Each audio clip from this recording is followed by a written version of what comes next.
Quand les reins ne fonctionnent plus, qu'est-ce qui se passe? On voit ça tout de suite avec mes invités.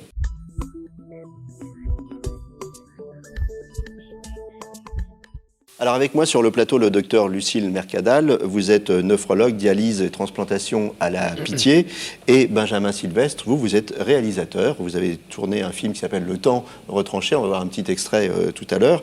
Vous êtes insuffisant rénal depuis 25 ans, et en résumé, votre parcours, enfin pas votre parcours professionnel, pas votre vie, mais votre parcours rénal, si je peux dire, c'est 3 greffes, 1997, 2002, 2012, et 16 ans de dialyse. Alors, vous m'avez dit, l'insuffisance rénale, c'est une maladie invisible. C'est vrai que quand on vous voit, je dis, il est bien ce gars-là. Oui, tout à fait. Je pense que la maladie rénale chronique, c'est une maladie invisible, comme d'ailleurs toutes les maladies chroniques, en fait.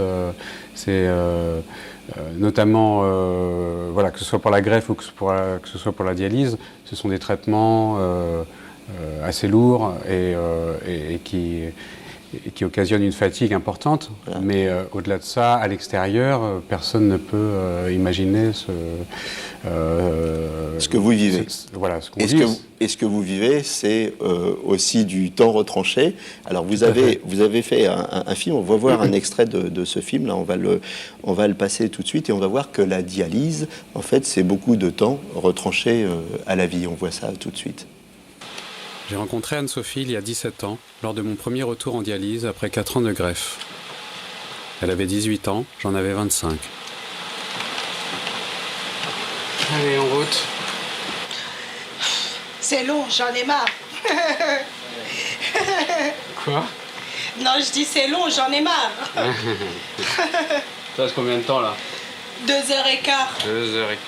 Tu veux que je rajoute 2 heures? Ah non, c'est bon. Tu prends les miennes? Bah oui, okay, si tu veux, avec plaisir. Cool, 22 ans que je suis insuffisante rénale. Quand tu as 34 ans et que ça fait 22 ans que tu es malade, c'est énorme, quoi. L'autre jour, en discutant avec ma mère, je me suis rendu compte de ça. Honnêtement, ça m'a fait un choc. Je l'ai pas très bien vécu de me rendre compte que ça faisait 22 ans. Tout en n'ayant que 34. Pour une maladie qui ne guérit jamais en plus de ça. Donc derrière, j'ai eu l'autre choc. Tu sais, l'effet qui se coule, de me dire, oh, il me reste encore plein d'années devant moi. Alors moi, je me suis livré un petit calcul. Pour vous, en fait, c'est 1 an et demi que vous avez passé en dialyse. Ben oui, tout à fait. Bon, alors nous, en tant que patients, on ne fait pas ce genre de calcul tous les jours non plus, parce que c'est, voilà, comme disait Anne-Sophie. Moi, j'y avais pas pensé, c'est à cause de vous que j'ai fait ce calcul. Le temps retranché, donc je me suis dit, tiens, on va regarder.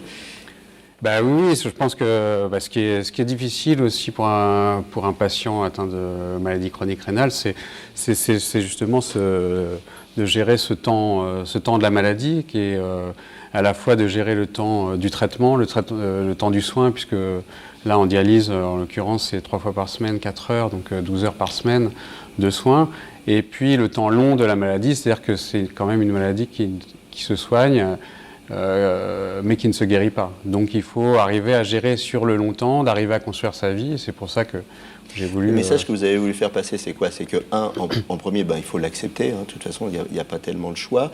Et puis en deuxième, il faut s'organiser pour utiliser ce temps pour qu'il ne soit plus retranché, c'est ça que vous avez voulu dire? Oui.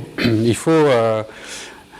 Oui, déjà, il faut arriver à l'accepter, c'est-à-dire que ça prend le temps que ça prend pour chacun, c'est différent. C'est vrai que voilà, c'est vrai qu'en écrivant ce film, moi, ça m'a conduit progressivement de passer d'une méthode de dialyse, d'autodialyse à la méthode de dialyse à domicile.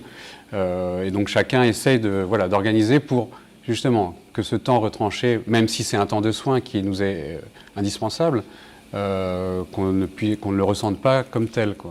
Donc c'est vrai qu'il faut arriver à s'organiser, il faut arriver à dépasser cette fragmentation du temps, justement, que ce soit en dialyse avec les traitements, que ce soit en greffe avec les potentielles infections, hospitalisations, et pouvoir être toujours dans le mouvement, quoi. Et c'est ça qui est le plus dur, parce que... Voilà. Et c'est pas toujours facile, parce qu'il faut bien expliquer que la dialyse, c'est pas simplement du temps retranché, mais c'est aussi, à chaque fois, vous perdez 4 litres d'eau, à peu près, donc c'est 4 kilos, et c'est fatigant. Tout Tout à fait. Alors, c'est 4 kilos en général. On est vidé, hein, au sens littéral du terme, c'est ça? C'est-à-dire que 4 kilos, a priori, c'est quand même la dose, la perte maximale, donc ça varie.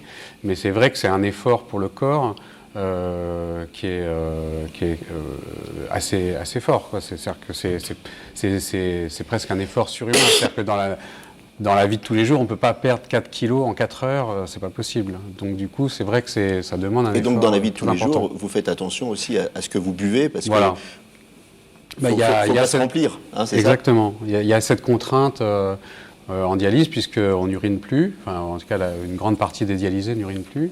Donc il faut se retenir et faire attention aux apports hydriques, que ce soit l'eau, mais tout ce qu'on mange aussi contient de l'eau. Donc c'est toujours très, très compliqué de...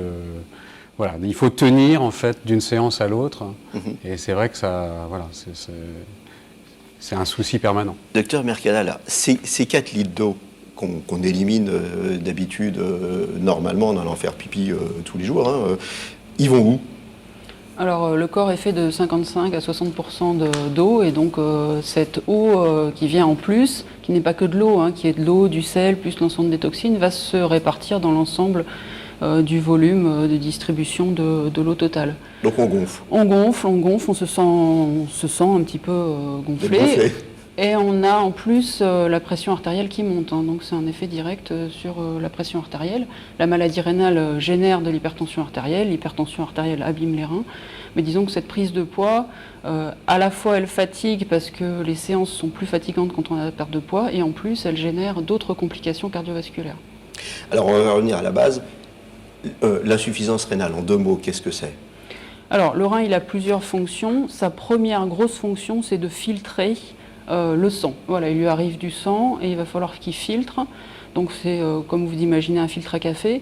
Après, son intelligence, c'est de filtrer ce qu'il faut garder et ce qu'il ne faut pas garder, donc de faire un tri sélectif. Donc ça, c'est les différentes parties du rein qui permettent et de filtrer et ensuite de faire un tri sélectif, ce qu'on n'arrive pas encore à faire en dialyse et probablement ce qu'il faudra aussi améliorer.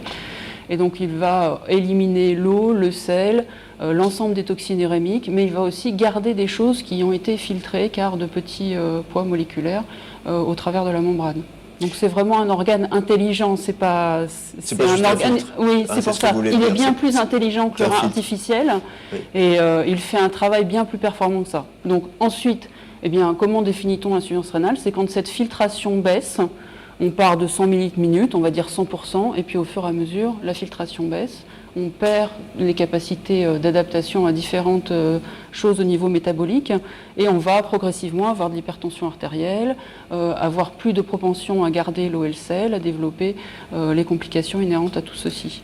À 10% de fonction rénale restante, à 10% de cette filtration, on commence à rentrer dans ce qu'on appelle l'insuffisance rénale chronique stade 5, qu'on appelait avant terminale, qu'on essaye de plus appeler terminale parce que, fort heureusement, on a plein de traitements à proposer. On a bien sûr l'hémodialyse, la dialyse péritonéale et fort heureusement la transplantation rénale. À partir de quel moment on passe à la dialyse? Voilà, à ce chiffre de 10 minutes de filtration, voilà. On part de 100, on arrive à 10. Et à 10, on commence à parler de l'ensemble de ces méthodes de suppléance des reins. Sachant que la dialyse et l'hémodialyse et la dialyse péritonéale ne guérissent pas vos reins, elles font le travail de vos reins. Et la transplantation rénale va réellement remplacer toutes les fonctionnalités. Donc quand on est en dialyse, là, automatiquement, on rentre dans la liste des 15 000 personnes qui sont en attente en France d'une greffe, ou pas automatiquement? Alors, hélas, pas automatiquement, parce que, on met 10 000 patients par an en dialyse, que notre médiane d'âge de mise en dialyse est de 71 ans. Plus on a âgé, plus on a des comorbidités. C'est pas tellement l'intervention chirurgicale qui pose problème, mais ensuite il y a un traitement immunosuppresseur qui est lourd, et donc tout le monde n'est pas transplantable en fonction des comorbidités rencontrées. Alors il faut dire que ça marche bien quand même, mais pas toujours. Vous avez eu des rejets, pas de peau. Alors il y a aussi le problème des anticorps, bien sûr. On ne peut pas recevoir le rein de quiconque sans traitement immunosuppresseur, sinon on développe des anticorps anti-système de reconnaissance des cellules. Donc c'est pour ça que le traitement immunosuppresseur est absolument indispensable, et celui-ci génère également, hélas, des complications. Ça reste à l'heure actuelle, bien sûr, le meilleur traitement de suppléance qu'on ait. Quand la greffe échoue, c'est C'est dur, non, à supporter? Ah oui, c'est dur. C'est dur parce que justement, la greffe de rein, c'est à la fois meilleure physiologie et aussi une meilleure autonomie, quoi, une plus grande autonomie. Donc on sait forcément que si la greffe se termine, c'est un retour en dialyse. Et c'est aussi effectivement par rapport aux anticorps un accès à la greffe, un nouvel accès à la greffe plus compliqué parce que à chaque greffe en fait on développe des anticorps qui vont créer des complications et une attente plus longue pour la prochaine greffe. Donc c'est vrai que c'est toujours difficile. C'est toujours difficile, mais en même temps, il faut arriver, comme je disais tout à l'heure, il faut arriver malgré tout à utiliser la greffe, la dialyse pour continuer à avancer. C'est-à-dire que ce qui est difficile pour un malade chronique, c'est d'être en permanence dans cette attente de cette autonomie, de cette attente de cette... Donc, En 1 minute, parce qu'on arrive bientôt au terme de l'émission, pour pas en arriver là, les symptômes, qu'est-ce qu'on doit regarder?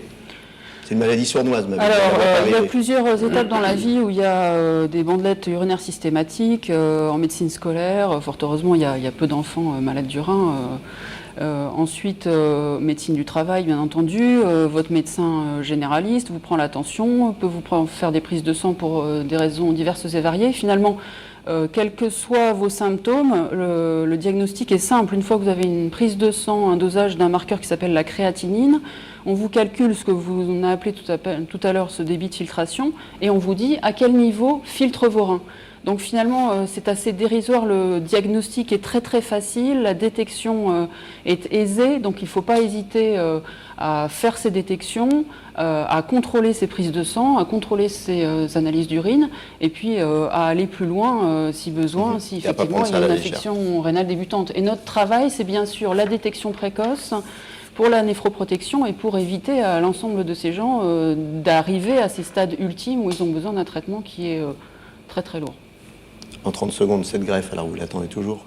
Oui, je suis en attente de ma 4e, ouais.